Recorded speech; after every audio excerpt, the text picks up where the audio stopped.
option attack, the basic triple option formation against a 4-3 defense, and we may look at a few other defenses. All right, so that's going to be over here, our under center. So for those of you who don't know, in the basic flex bone, we have two wide receivers that are very good at blocking, because you have to be able to block in this offense. You're not going to get too many balls thrown your way, but because of how the defense has to sell out to stop the run, you'll get a few plays every game because they're going to commit the safeties down in the box, so you're going to end up with one-on-one matchups with these corners a lot, and you'll have some big plays. But your main job out here is to block. These guys here, these slot backs, typically called A backs, and the fullback or tailback is the B back. He's mostly a downhill runner. All right, so the main premise of an option offense is we are going to read one or two defenders. And in a base triple option play, is normally we're going to read the first down lineman head up or outside the tackle. In this particular case, if we're going to the right here, we're going to read this guy. He's going to be what's called our give read. So the line, grab my other marker, our line here, this is how we're going to block this thing. We're not going to block him. We're going to double team here, or maybe some teams like to just have him single block him and send him straight to the mic. We're going to probably get a little combo here, or again, some teams will overjump, will have him take over here and send him straight to the wheel. Depends on how you want to do it. This in here is going to basically cut this off.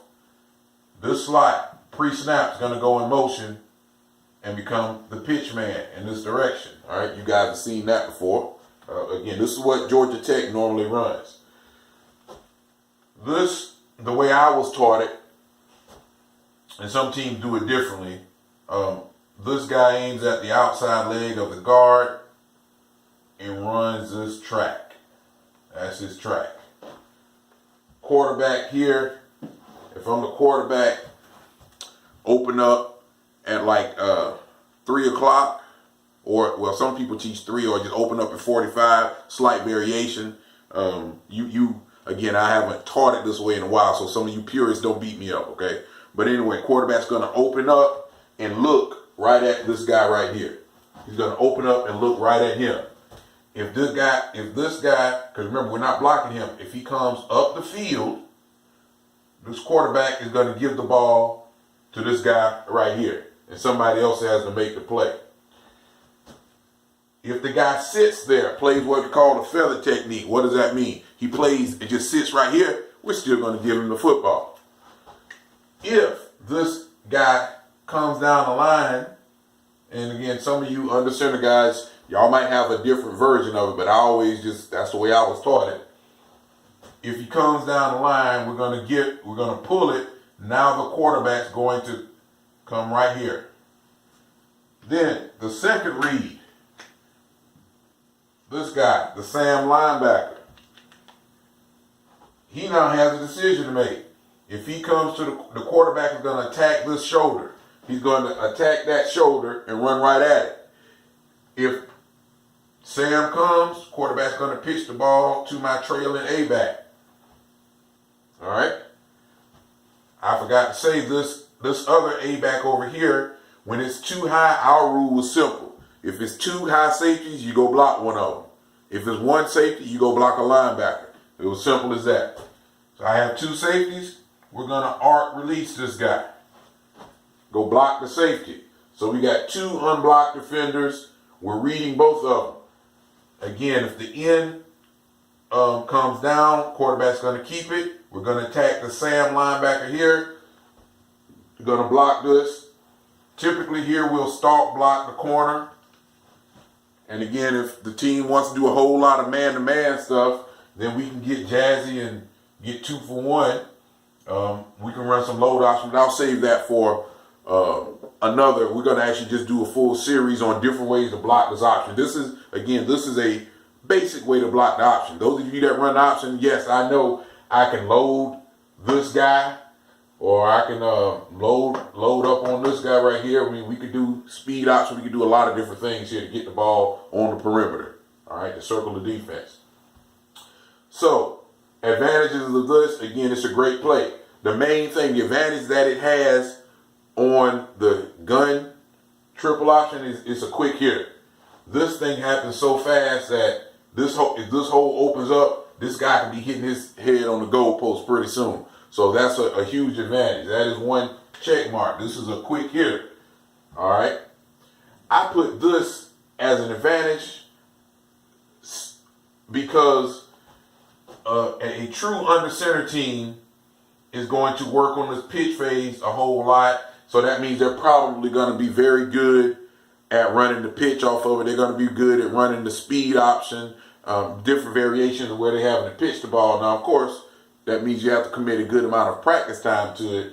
So I just wrote pitch. It could be advantage or disadvantage, but if you're an under center team, you are working on the pitch a lot. We had, when I coached it, we spent a good amount of time just running with quarterbacks and the A-backs, pitching, keeping that pitch phase about 4 to 5 yards off and 1 yard behind, working on that pitch, keeping that pitch relationship. Quarterback turns up the field, the pitch man has to turn up with him. Some of y'all may coach it where once this quarterback clears this line, he can't pitch it anymore. I didn't really do that, depending on the quarterback.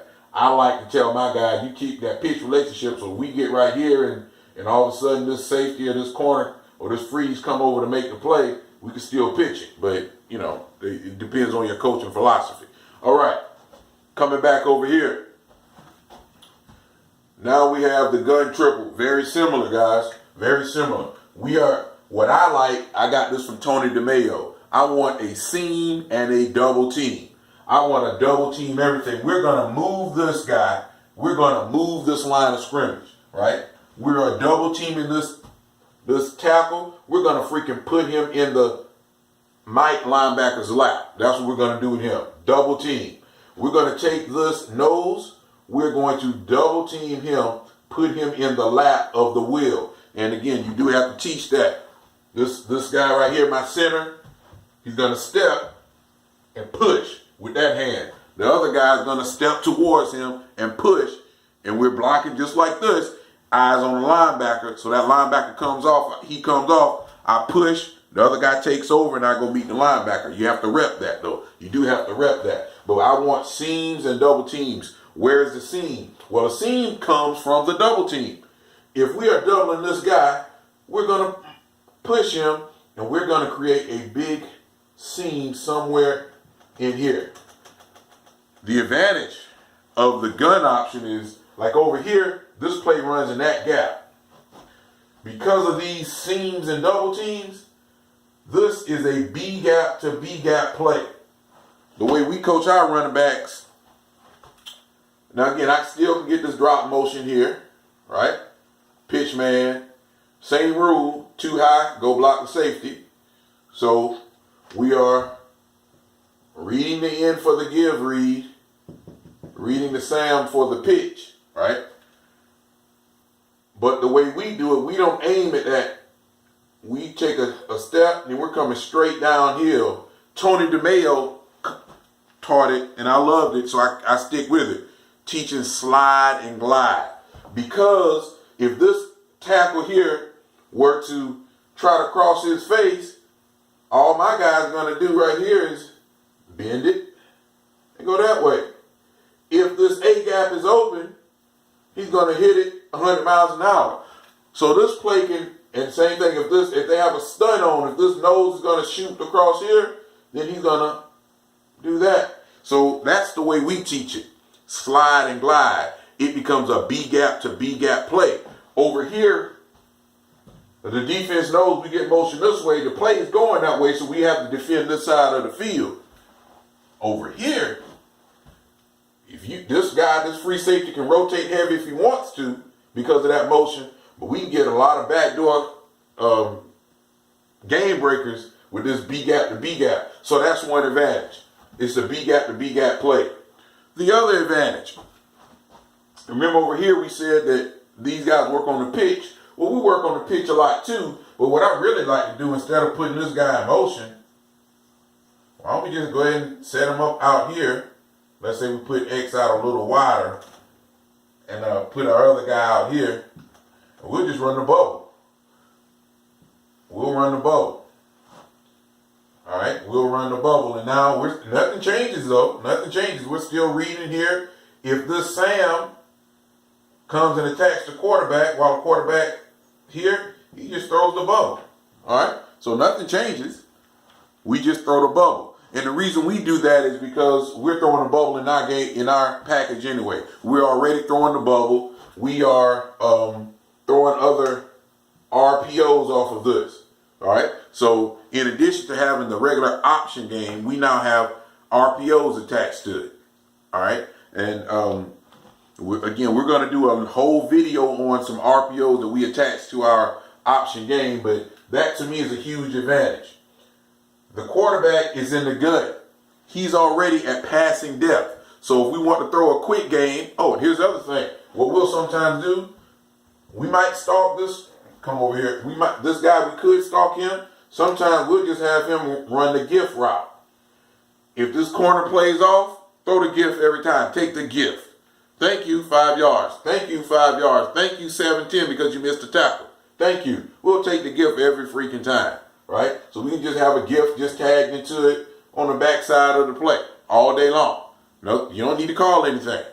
You can just make that as your default. Take the money if it's there. Now, of course, this depends on you having a quarterback that can do that, but I think every team has a quarterback that can throw a 5-yard hitch. He maybe can't throw a dig. He maybe can't throw a curl, but he can throw a 5-yard hitch. You have somebody that can do that. All right. I mentioned 3-step. Your quarterback is already at 3-step depth, so he's used to when it's time to throw a 3-step passing game, catch, get the ball out. So he's already at 3-step depth. If we need to get into the deep passing game, again, it looks just like from the offensive standpoint, they don't know. They're thinking triple option, but it's catch, step, and go. So the advantage to me is that being in the gun helps your passing game. It helps your passing game. I believe it helps your quarterback psychology because we don't pitch as much. We do pitch. We do run the. I'm a big proponent of the speed option, but because we're in the gun, the quarterbacks get more confidence. You've seen a lot of under center teams that can't do anything when it's time to throw the football, when they have to throw the football. I'm not talking about when they need to. I'm talking about when they have to throw the football. I mean, I'm not talking about when they want to do it, but when they have to throw the football. And again, I'm not knocking it because it's a great offense. And again, in high school and rec ball, you're going to be, a lot of teams want to run the ball 80-85% of the time.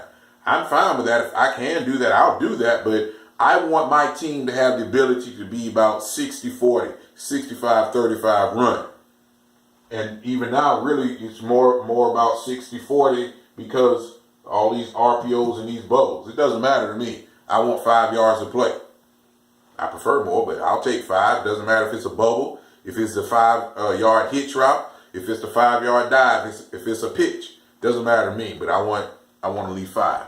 So again, love this under center stuff. We're going to actually pause it right here. I'm going to do a separate video, guys. Over here I have written up 4-3, 6-2, and 5-2 and bear. But I don't want, actually no, I am going to do one more thing.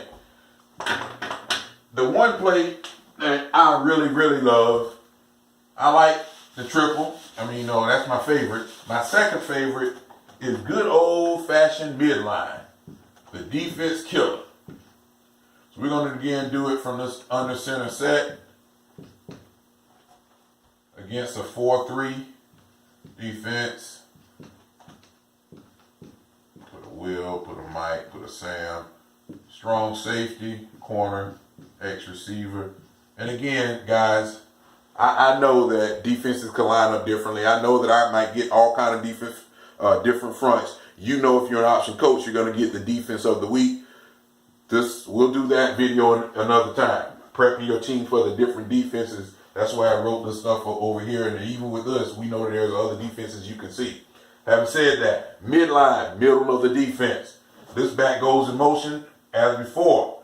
This time, remember on the triple, this back went at the outside leg of the guard.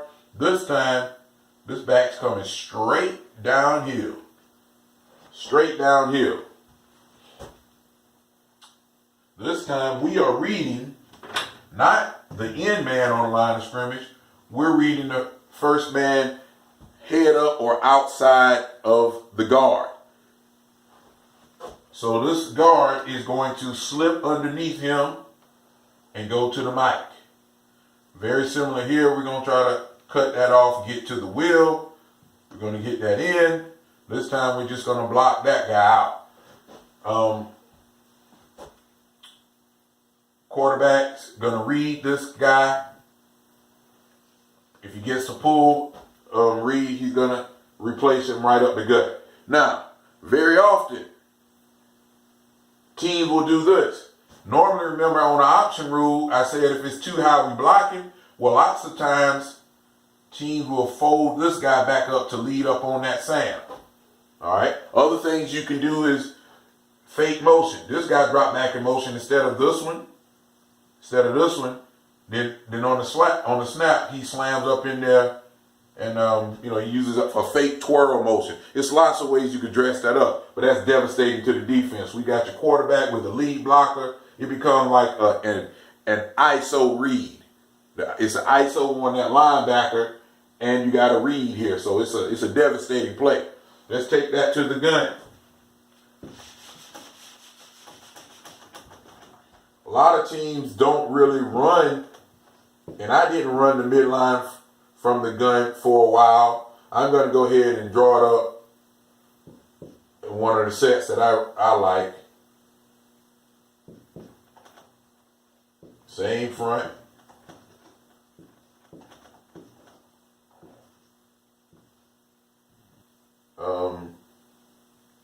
I'm going to put my twins over here. So teams will play it differently. I'm just going to put it this way. Teams will play it however they'll play it, right? All right, teams are going to play it however they play it. There's all kind of ways a team might play this.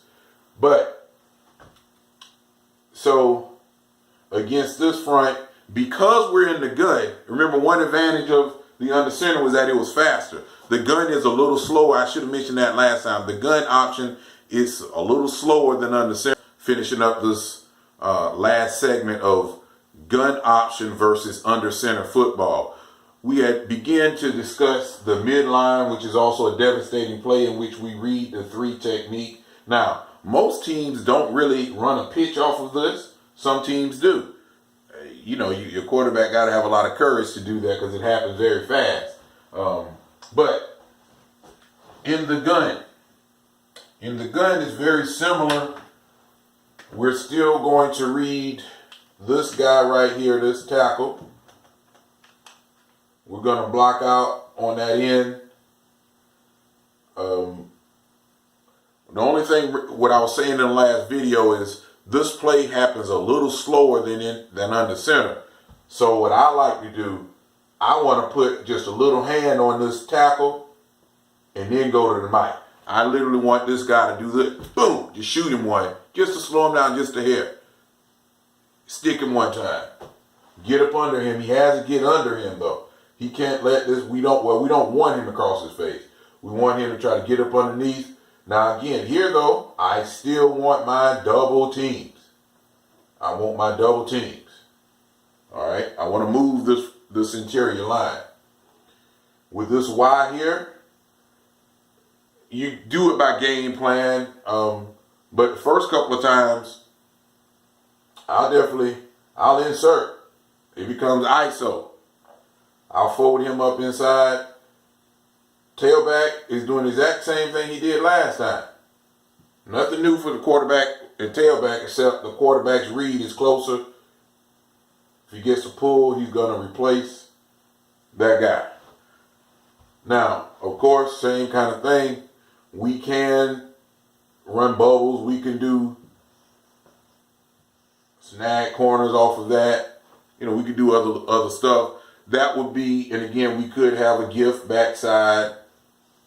Or again, if they want to do heavy rotation with this free safety, we'll convert that gift to a slant. Because if we get in this formation, some teams want to really rock that free back over here. Oh man, you better be. It's either two things. Your corner better be a stud, or you better get that wheel out of the box. You better get him out of the box because we'll eat that alive. So again, midline under center. Just as before, it's a quick hitter. It is a devastating play. Devastating to the defense. I mean, wow. Y'all defensive coordinators, I've been one. I've been on the other side of that midline. That thing can gut you. Under center is still a good play. It's a little slower. Some teams don't run it. Not under center, I mean in the gun. And for some years, I didn't run it. And depending on what we have, again, it's not as vital to my package today. But I like to have it because sometimes you get a big war daddy in here that you just can't block. Hard to block, easy to read. So let's frustrate this guy. Let's play some games with him. And we even have a midline off of the buck sweep.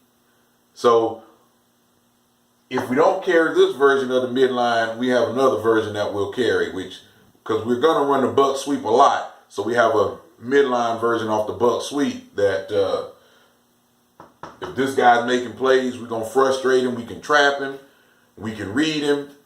We'll run that joker side to side with the screen game. We'll do a little toss here and there just to frustrate it for a little bit. And actually, that's a video we'll do about how to attack players and get in their head and play games with them. Doesn't matter if they're their best players or some of the worst ones. We know we want to go after the worst ones, but some of the better ones, we want to frustrate them. We want to get them tired early in the game to have some big plays in the second half. So there are some things you can do as an offensive coordinator to attack that. But again, that's a subject for another video.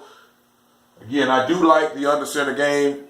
I ran it for years, and I can't say I won't run it again because I'm really trying to figure out a way to meld the two. Because if it's a rainy game, there are times when it's kind of tough to get that ball in the air as a gun team. And when I committed to the gun, we're in the gun like 90% of the time, 95% of the time.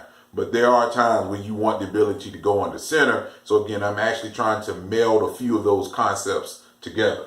But for me, it's the gun triple. I don't really, even though I got my core concepts from the Tony DeMayo gun triple option stuff, I now, like a lot of people, I use foundations of that system. It is the foundation of what I run, but I've added some other things, some RPO stuff. I took some stuff from the air raid guys and I incorporated it into a system.